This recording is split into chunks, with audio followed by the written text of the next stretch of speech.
البدع والأهواء، أهل البدع العقائدية وأهل البدع السياسية. نقول بيننا وبينكم السلف، بيننا وبينكم الكتب، كان فيقول البدع بيننا وبينكم. Bismillahirrahmanirrahim. Kita masih di dalam Riyadhus Shalihin, masih di pertengahan hadis Amr bin al-As radhiyallahu an. Tatkala beliau hendak wafat.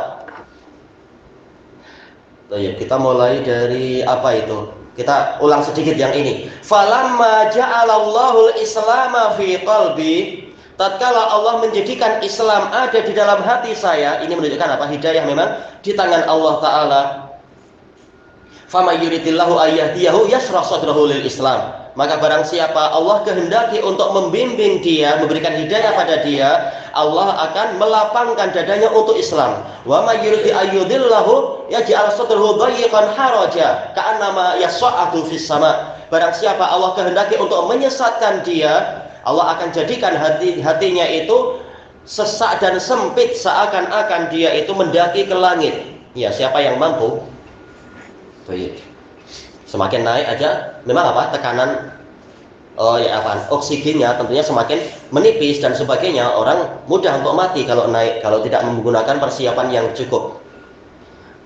Maka orang yang tidak dapat hidayah, seakan-akan dia diajak ke Islam, seakan-akan dia mau mati. Ini berarti apa? Orang ini memang orang yang tidak layak mendapatkan hidayah. Tapi yang Allah kehendaki hidayah, hatinya akan lapang menerima Islam. Tahu ini sesuai dengan fitrah dia. Inilah mutiara yang selama ini dia cari. Seperti yang banyak diceritakan oleh orang-orang kafir yang masuk Islam menjadi saudara kita. Bahagia dia, walaupun hartanya tidak sebanyak dulu tatkala masih kafir. Ataitun Nabiyya sallallahu alaihi wasallam. Saya mendatangi Nabi Muhammad sallallahu alaihi wasallam. Kenapa tidak mendatangi Nabi Khadir di gua-gua? Tahu Islam yang betul Islamnya Nabi Muhammad, bukan Islam yang lain-lain. Dakwah Islamiyah adalah dakwah Nabi Muhammad, bukan dakwahnya Nabi Khadir. Nabi Khadir tugasnya sudah selesai, yaitu di zaman beliau. Baik. Dan setiap Nabi diutuskan kepada kaumnya sendiri. Nabi Khadir bukan dari orang mana, Jawa atau Iban atau Melayu atau Hindia, bukan.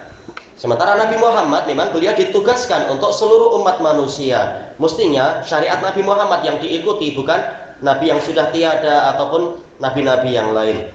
Kalaupun masih ada Nabi Isa saja, beliau ikut syariat Nabi Muhammad sallallahu alaihi wasallam nantinya kalau tiba. Faqultu ubsut yaminaka fali ubayyi'uk fala ubayyi'uk. Baik, karena lamnya di sini sekitar apa? Lam taukid. Maka fiil mudhari'nya tetap dia marfu. Hulurkan tangan kanan Anda, saya benar-benar akan membaiat Anda, sumpah setia untuk Islam. Fabasata yaminah. Kemudian Rasulullah SAW menghulurkan tangan kanan beliau. Ya, untuk seluruh kebaikan, maka tangan kanan. Tangan kiri itu untuk yang lainnya. Faqabattu yadi. Kemudian saya menggenggam tangan saya sendiri, yaitu belum jadi memegang tangan Nabi, menjabat tangan Nabi. Faqultu malaka ya Amr. Faqal malaka ya Amr. Nabi bertanya, ada apa denganmu wahai Amr?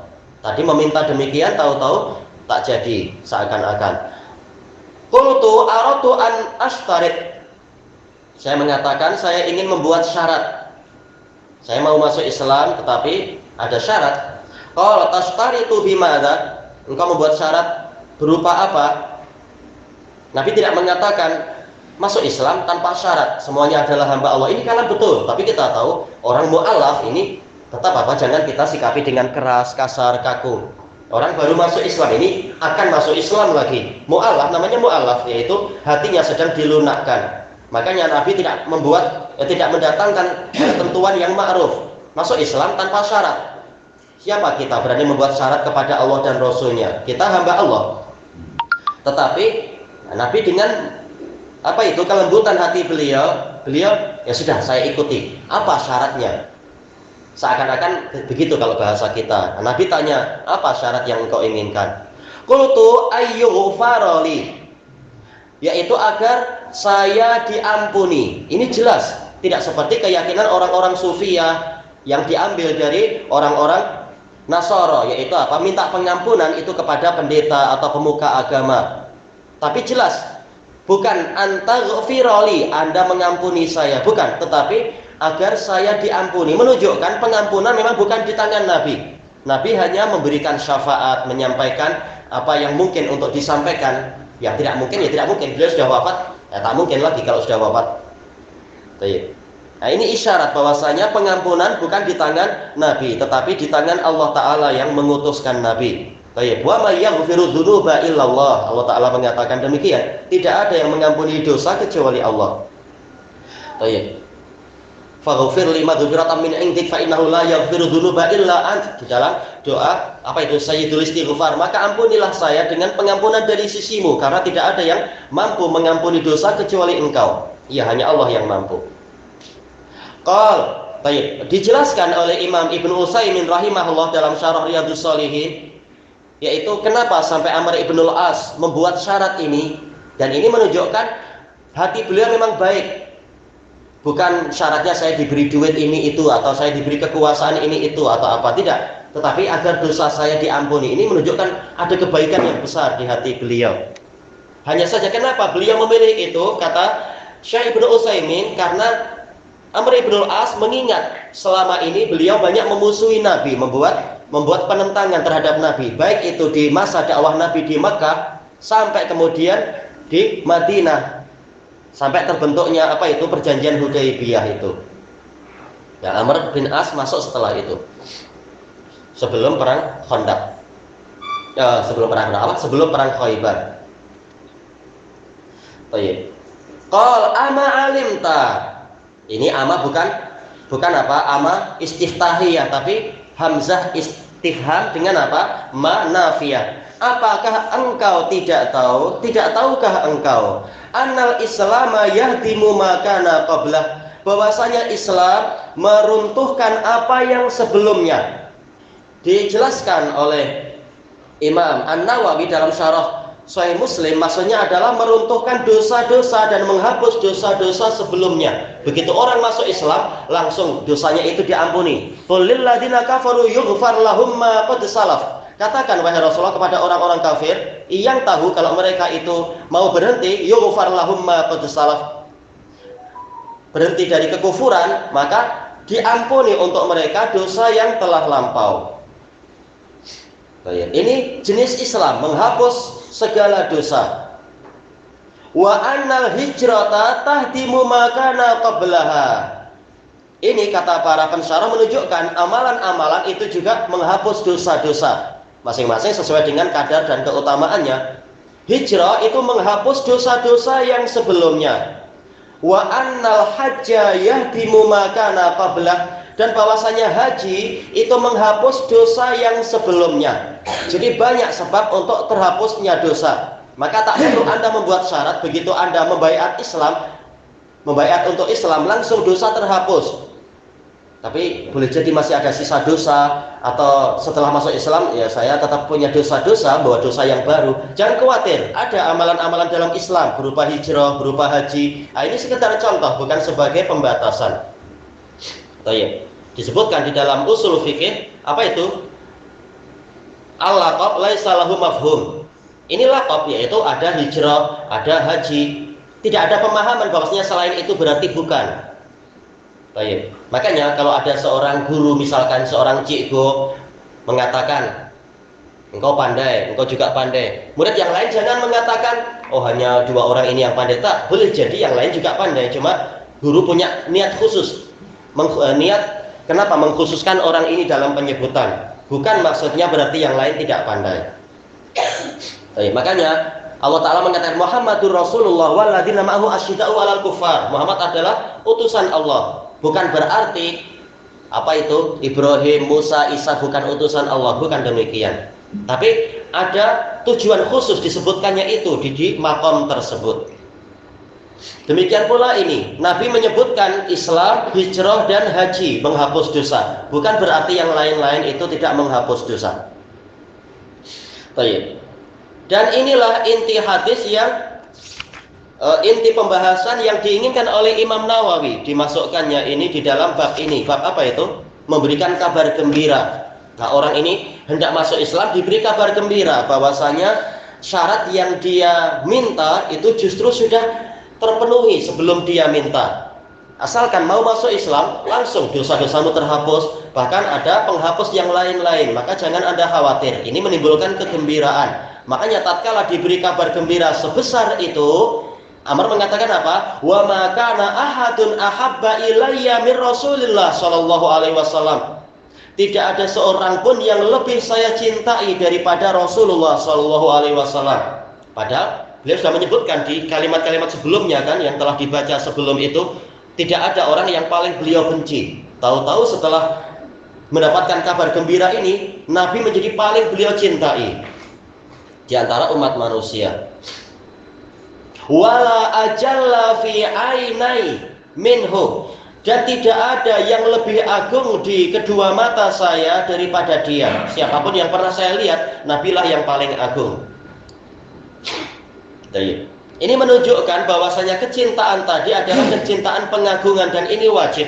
Setiap muslim memang wajib untuk mencintai dan mengagungkan Nabi Shallallahu Alaihi Wasallam. Masalah kecintaan ma'ruf. Hadis Umar bin Khattab tatkala mengatakan apa? Ya Rasulullah, la anta ahabbu ilayya min kulli syai'in illa nafsi. Wahai Rasulullah, betul-betul Anda lebih saya cintai daripada segala sesuatu kecuali jiwa saya.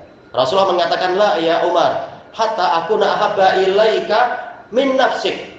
Tidak wahai Umar, sehingga aku lebih engkau cintai daripada dirimu sendiri. Sampai akhir hadis menunjukkan memang Nabi wajib dicintai, bahkan lebih dicintai daripada manusia manapun.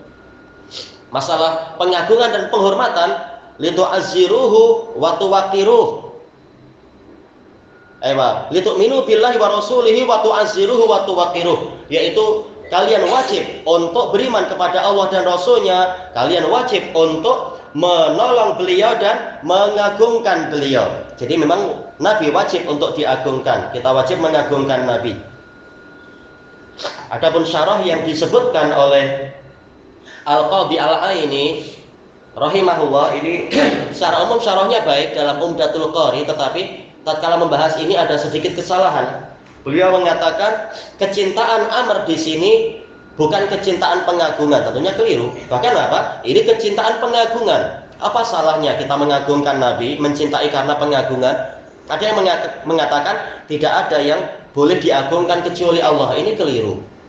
Karena Rasulullah, Allah Ta'ala dan Rasulnya sudah menyebutkan, disyariatkannya mengagungkan orang tua, mengagungkan ulama, mengagungkan Rasul. Bahkan apa? Mengagungkan masjid. Masjid wajib untuk diagungkan. Tetapi tentunya pengagungan tertinggi memang hanya untuk Allah Ta'ala. Yang lain agung, Allah Maha Agung. Sebagaimana yang lain mungkin disifati dengan besar, tapi Allah yang Maha Besar. Jadi masalah pengagungan boleh sesuai dengan kadarnya. Makanya telah itu dalam Daras Petang ya, yaitu dalam Daras Petang hadis siapa itu? Kalau tidak salah Sa'ad bin Abi Waqqas radhiyallahu anhu, hadisnya sahih. Rasulullah mengatakan laisa minna man lam yujil kabirana walam yarham saghirana walam ya'rif li alimina haqqah. Tidak termasuk dari golongan kami orang yang tidak mengagungkan orang yang besar di antara kami, tidak menyayangi orang yang kecil di antara kami, dan tidak mengetahui hak orang alim di antara kami. Menunjukkan ada yang boleh diagungkan selain Allah, tetapi pengagungannya pengagungan yang masuk akal, mengagungkan orang tua, mengagungkan ulama, mengagungkan Rasulullah, ini tidak masalah. Makanya Amr di sini mengatakan wala ajalla fi ainayya minhu. Tidak ada yang lebih agung di kedua mata saya melebihi Nabi. Menunjukkan makhluk boleh diagungkan, tetapi tidak kemudian untuk disembah, sesuai kadarnya masing-masing, sesuai dengan kedudukannya. Wa ma kuntu utiqu an amla'a ainayya min, dan saya tidak mampu untuk memenuhi kedua mata saya dari Nabi, yaitu saking mengagungkannya beliau kepada Nabi. Beliau kalaupun melihat Nabi tidak sampai melihat secara penuh. Beliau lebih cenderung apa? Menundukkan kepala karena mengagungkan Nabi. Inilah makna dari kalimat tadi. Dijelaskan oleh Al-Qurtubi rahimahullahu ta'ala di dalam kitab beliau Al-Mufhim. Beliau mengatakan Al-mahabbah samratul ma'rifah. Rasa cinta itu adalah buah dari pengetahuan. Semakin seseorang itu mengenal Nabi, semakin cinta dia kepada Nabi. Dan Syekhul Islam dalam kitab beliau At-Tuhfah Al-Iraqiyah, beliau mengatakan apa? Al-hubbu yatba'ul ilm. Rasa cinta memang mengikuti ilmu. Semakin seseorang itu mengenal Allah, semakin dia cinta pada Allah. Tatkala seseorang itu tahu semua jasa adalah dari Allah, semua kebaikan dari Allah, maka jangan heran kalau kecintaan terbesar itu memang hanya kepada Allah. Orang mukmin semakin beriman semakin kenal Allah, atau dibalik ya, semakin dia kenal Allah semakin beriman, semakin besar sebenarnya cinta dia itu kepada Allah. Walladzina amanu asyaddu hubban lillah. Orang yang beriman mereka lebih besar kecintaannya kepada Allah. Orang kafir karena tak mengenal Allah, mereka tidak seberapa cinta pada Allah. Kecuali orang kafir jahiliyah yang memang sangat cinta pada Allah juga. Namun karena tidak kenal Allah, mereka jadi berbuat syirik dan sebagainya. Sisi pembahasannya di sini apa? Tatkala Amr semakin sempurna pengetahuan beliau tentang Nabi, maka semakin besar pula cinta beliau kepada Nabi. Ini menunjukkan pentingnya ilmu. Kalau tidak kenal, memang bahkan akan memusuhi Nabi. Dulu tatkala beliau belum seberapa kenal yang mendapatkan taufik tentunya, maka beliau sampai memusuhi Nabi. Makanya masuk dalam pepatah Arab, apa itu? Man jahula syai'an ada. Orang yang tidak mengetahui sesuatu, dia akan memusuhi sesuatu itu. Setelah kenal baik, setelah paham situasi, paham keadaan dan hakikatnya, dia jadi sayang kepada orang itu atau kepada benda itu. Kita mungkin dulu tidak suka benda-benda tertentu, tapi setelah kita lihat, oh ini manfaatnya bagus, kita jadi sayang pada benda itu, paham pentingnya benda itu, dan seterusnya. Ijlalanlah, karena saya mengagungkan beliau. Walau su'iltu an asifahu ma atabtu. Seandainya saya diminta untuk menyifati beliau, niscaya saya tidak akan mampu. Bukan berarti haram untuk melihat Nabi, melihat dengan betul, karena para sahabat banyak yang menyebutkan Nabi sifatnya begini. Cuma ini khusus, yaitu apa yang dilakukan oleh Amr ibn al-As. Karena apa? Boleh jadi beliau sangat malu selama ini memusuhi Nabi, padahal beliau orang baik. Setelah kenal betul, akhirnya apa? Jadi malu untuk melihat secara terus-menerus. Maka beliau demi mengagungkan Nabi, beliau tidak mampu melihat banyak-banyak, tidak sampai memenuhi matanya. Li'anni lam akun amla'u ainayya min. Karena saya belum pernah memenuhi kedua mata saya tatkala melihat beliau. Jelas melihat, tetapi tidak sampai memenuhi mata. Maka saya tidak mampu kalau harus menyebutkan sifat Nabi. Walau mutu ala tilkal hal la rajautu an akuna min ahlil jannah. Seandainya saya mati di atas keadaan tadi, keadaan setelah masuk Islam dan mengagungkan Nabi, niscaya saya berharap saya termasuk dari penghuni surga, karena dosa sudah dihapus dan saya selalu mengagungkan Nabi, memuliakan Nabi. Berarti apa? Tentunya masuk di dalamnya adalah taat. Apa fungsinya mengagung-agungkan katanya, tetapi kalau datang sunnah malah diremehkan, kalau datang perintah Nabi malah dijauhkan. Na'udzubillah. Berarti dikatakan di sini Amr ibn al-As mengagungkan Nabi, memang apa? Menjalankan perintah Nabi sampai menjadi orang soleh. Dalam hadis yang sahih, Amr ibn al-As wa Hisham ibn al-As, apa itu? Rajulani sholihan. Hadisnya sahih. Amr ibn al-As dan Hisham ibn al-As, dua orang soleh. Bagaimana soleh? Ma'ruf, definisi soleh adalah apa? Yang memenuhi perintah, memenuhi hak Allah dan memenuhi hak makhluk. Berarti memang dia taat kepada Allah dan taat pada Rasul. Kemudian disebutkan di sini summa waliyana asya'a ma adri mahali fiha waliyayali. Artinya mengurusi. Kami mengurusi perkara-perkara yang saya tidak tahu bagaimana keadaan saya di situ. Iya, beliau diperintahkan oleh Umar bin Khattab untuk menaklukkan Mesir, kemudian menjadi pemimpin di Mesir. Walaupun semua sahabat dijamin masuk surga, tapi tak ada sahabat yang mengklaim dirinya adalah sebagai orang yang bersih. Bahkan apa? Semakin dipuji oleh Allah, mereka semakin khawatir akan dosa-dosa mereka, khawatir akan hak Allah yang belum mereka penuhi dan seterusnya. Makanya Amr tidak berani mengklaim beliau ini adalah orang yang pasti selamat. Saya tidak tahu bagaimana keadaan saya.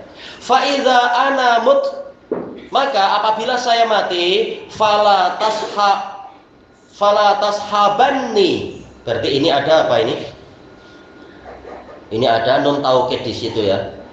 Hakikatnya ada nun taukid, kemudian ada nun wiqayah. Kemudian karena nun taukid, makanya harusnya fi'il nahinya itu adalah majzum dengan apa? Dengan sukun. Tapi karena dia mabni alal fath, ya makanya munculnya fathah baknya itu. Asalkan falatas hab, baknya disukun. Tapi dia mabni alal fath karena ada nun taukid di situ. Fi mahalli jasmin karena adalah an-nahiyah. Falatas habanni, maka jangan sampai menyertai saya naihatun walan nar, wanita yang berkeluh kesah, yang meratap ataupun api. Dijelaskan oleh Al-Qadhi Iyad rahimahullah di dalam kitab beliau